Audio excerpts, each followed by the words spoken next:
బచావు అని రాహుల్ గాంధీ తిరుగుతున్నారుగా, ఇక్కడ మీరు ఆ సంవిధాన్ నాశం కరు అంటున్నారు. మీరు ఎందుకు భయపడుతున్నారు రేవంత్ రెడ్డి గారు? మీరు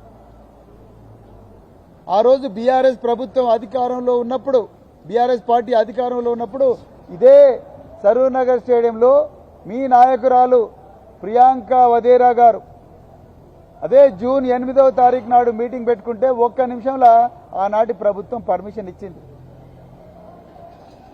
ఎన్నో మీటింగులకు ఇక్కడ పర్మిషన్ ఇవ్వడం జరిగింది.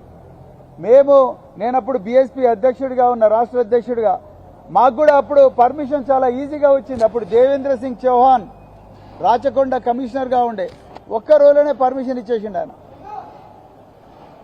కానీ ఇక్కడ మాత్రం మీరు లాస్ట్ మినిట్ వరకు కూడా ఇబ్బంది పెడతా ఉన్నారు. మీకు ఇష్టం లేకపోతే మాకు రాసివ్వండి, మీ వల్ల ఇబ్బందులు అవుతున్నాయి, మీ వల్ల ప్రభుత్వం కూలిపోయే ప్రమాదం ఉన్నది, మీ వల్ల ఈ విధంగా ప్రాబ్లం అయ్యే ప్రమాదం ఉన్నది అని మీరు రాసివ్వండి కదా. మీకు ఏం ఇంటెలిజెన్స్ వచ్చిందని ఆపుతున్నారు? మీరు ఈరోజు ఆన్సర్ చెప్పాలి. ఇది మా హక్కు, రాజ్యాంగం ఇచ్చిన హక్కు, చట్టం ఇచ్చిన హక్కు. ఏ చట్టంలో కూడా శాంతియుతంగా జరిపే సభలను ఆపుకోమని ఎక్కడ కూడా లేదు.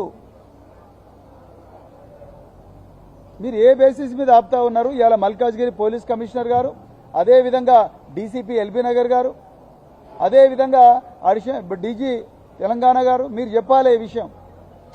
ఏ బేసిస్ మీద మా సభలు ఆపుతా ఉన్నారు? మరి ఆ లెక్కన రేవంత్ రెడ్డి గారు జడ్చలలో సభ పెట్టినరు, అది కూడా ఆపాలిగా.